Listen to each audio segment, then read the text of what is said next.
बिहार में भरत भूषण तिवारी की हत्या कर दी गई। भरत भूषण तिवारी सिस्टम से लड़ रहे थे और उसे बदलने की बात कर रहे थे। तिवारी ने अपने सोशल मीडिया अकाउंट पर बहुत कुछ बताया और बहुत कुछ दिखाया था, इसलिए देश आज उस पर चर्चा कर पा रहा है।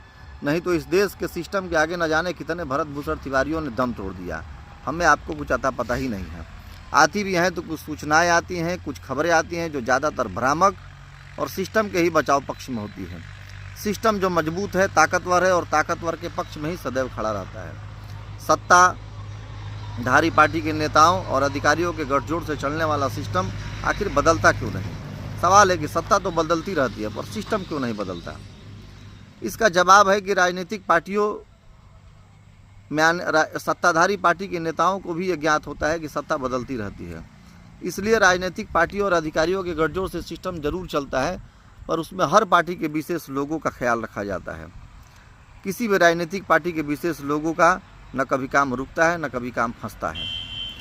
आप इस बात को ऐसे समझिए कि मंच पर एक दूसरे पर आरोप प्रत्यारोप, एक दूसरे को चोर बेईमान कहने वाले नेता अक्सर किसी घरेलू आयोजन में साथ बैठ करके हंसी ठिठोली करते हुए नजर आ जाएंगे। लेकिन हमारे आप जैसे लोग अपने पोलिंग बूथ पर इन्हीं नेताओं के लिए एक दूसरे से मारपीट और सड़फड़बोल तक की नौबत ले आते हैं। अगर मामला सुलझ जाए तो भी ये राजनेता हमें एक दूसरे के खिलाफ उकसा करके, बरगला करके मुकदमाबाजी तक करवाते हैं, ताकि हमारी आपकी लड़ाई आजीवन चलती रहे, लेकिन इनका वोट बैंक सुरक्षित रहे। खैर, हम बात कर रहे थे सिस्टम की। सिस्टम मतलब सरकार के मंत्रालय, मंत्री, विभाग और उसके अधिकारियों द्वारा बनाई गई वो व्यवस्था जो आम आदमी की ज़रूरतों का, आम आदमी की सहूलियत का ख्याल रखे। पर दुर्भाग्य कि इनमें से कुछ भी ठीक से काम नहीं कर रहा है। ये सारी व्यवस्थाएं, ये सारा विभाग, ये सारा सिस्टम आज आम जनता के सहूलियत के बजाय उसके शोषण की वजह बन गया है।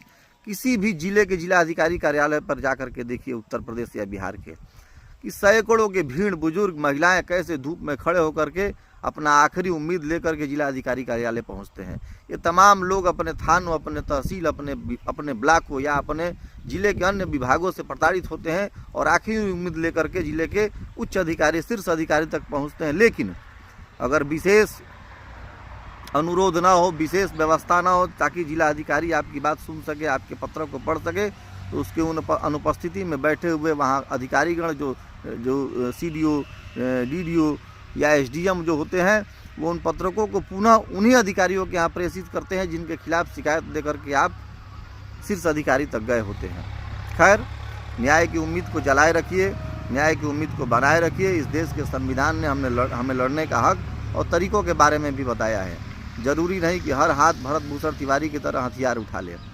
संवैधानिक तरीके से अपने